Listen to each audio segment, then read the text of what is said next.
Hey guys, how's it going? Michael Troy here, and today we're looking at the Uncanny X-Men number 138. Alright, I say the Uncanny X-Men, but you would never know it because it doesn't say the Uncanny X-Men, because it says instead, win a Toys R Us shopping spree. And I have to say, as an artist, I would be so pissed off if you're already losing the top third of the cover due to the logo, which is fine, whatever, the logo has to be there to sell the book. But you have to build your art around that anyway. So then you throw in the Toys R Us shopping spree. But I guess if that's selling more comic books, then we'll forgive it. Anyway, so this is Uncanny X-Men 138. This is a famously homaged cover. A lot of people have recreated this cover. Cyclops exiting the X-Men or leaving the team. Exit Cyclops, as you can see there. It's always pretty iconic when, one of the team members, especially a founding member, leaves the team. So, these are always more exciting than just regular issues for some reason, like Spider-Man quitting being Spider-Man comes to mind. He's not necessarily quitting being Cyclops, he's just leaving the team because Jean Grey had just died. And since John Byrne is doing his fan fiction, X-Men Elsewhere, What Would Have Happened Had Jean Grey Lived, I thought it'd be fun to look at the issue of Uncanny X-Men where she died and what happened the next issue. And we have this very pink skied, sort of very awesome. If I didn't know better, you would think this was a nightmare just because of this sort of blood red sky, which is very cool. It's, from 1980, and a lot of satanic movies were popular around this time, like The Exorcist and The Omen and all that jazz. So it's kind of giving me that kind of vibe, which is cool. And it's also reminding me of and maybe he called the story Elegy, I don't remember, but when Byrne did Guardian's funeral in Alpha Flight. That's what that's reminding me of. So this is kind of a recap issue. It's just telling the history of the X-Men. You have all the original X-Men standing there. And it's funny because I came in after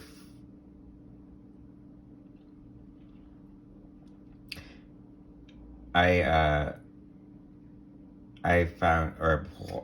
came into the X-Men after Jean Grey had died, so I didn't have quite the emotional attachment that most people have to her, but I have to say that's kind of tugging my heartstrings, seeing the founding members standing there mourning her as she was the only female, and they all kind of either thought of her as a sister or had a crush on her, or both. Like, yeah, great, but whatever.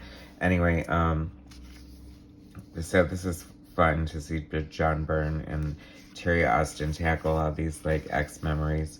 This is funny. This always cracks me up. This, how sad for when you could send away for subscriptions to comic books through the actual comic book, and they would be discounted. And I thought, what a great way to kind of bolster comic sales if Marvel and DC would do that again, especially with all the, social distancing and stuff we're going through. I think a lot has changed for permanent, but I love Hulk sitting by the fire and SheHulk, like, reading the newspaper like she's his wife or something. But was that a mistake to have them be cousins? Like, they could have always had the romantic angle. I don't know, but maybe it's probably better that they're cousins. I don't know. Anyway, 1980, what a great time for comics. You can see all those comics that were out at the time. Star Wars and She-Hulk. Marvel Team Up. See, this is just the perfect example of one of the reasons I love John Byrne so much, is that he just can draw any single superhero or villain and just have them look super cool.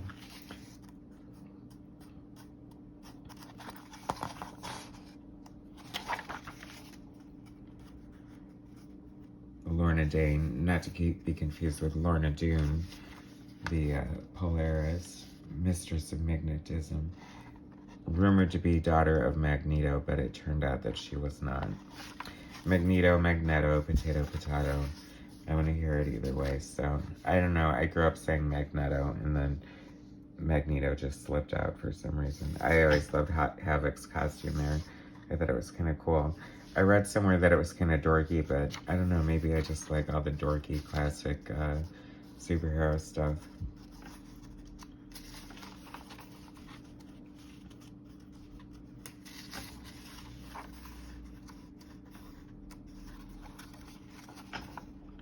Definitely was a fun issue to sort of just recap the whole team. And then we get a shot of my beloved Alpha Flight. Thank you so much for including them in there. Love them. And then Kitty Pryde. I was excited by that panel too. One of my favorite X-Mans. So I personally think that Jean should have stayed dead. She should never come back. It's always a bad idea. It waters it down so much. It takes away so much from the effect. I just thought that was cool, that little crystal ball with the essence of Lilandra in it. Or the essence of Jean in it that Lilandra gave to her parents. They're like, oh, thanks, gee. Weirdo. Bird lady. Anyway, and then as one door opens, or as one door closes, a window opens. And as Jean Grey is buried, or whatever it was that they buried, here comes Kitty to join the X-Men. And that is that, to be continued in X-Men Else-One. Anyway, so that was X-Men 138, Claremont and Byrne, an Austin classic. So thanks for watching. Please subscribe to my channel, hit like, share the video, and I super appreciate it. And I'll bring you some more content soon. All right, thanks, guys.